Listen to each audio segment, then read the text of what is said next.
Alright, so review tayo ng ating NLK pipe. Ayan.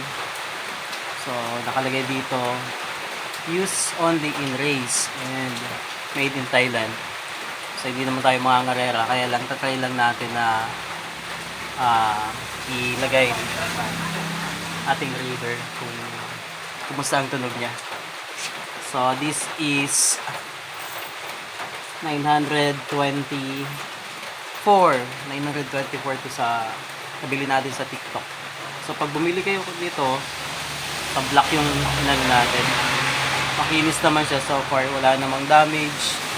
Ayan, super open yata to. Kasi diretso yung butas niya.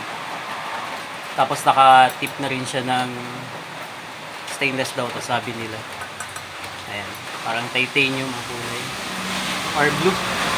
Tapos may kasama siyang bracket and adapter kung medyo maliit yung elbow. Ayan. Sa atin naman, naka 51mm naman yung ano natin, harness elbow. So ayan, no problem. Salpak na lang siguro to. Then may kasama na siyang spring. And then washers, bolt. So later, check natin to kumusta naman ang tunog nito. Ayan.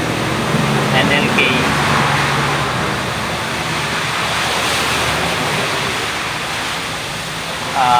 Racing pipe. So, check natin pagkalagay kung kumusta ang tunog nito.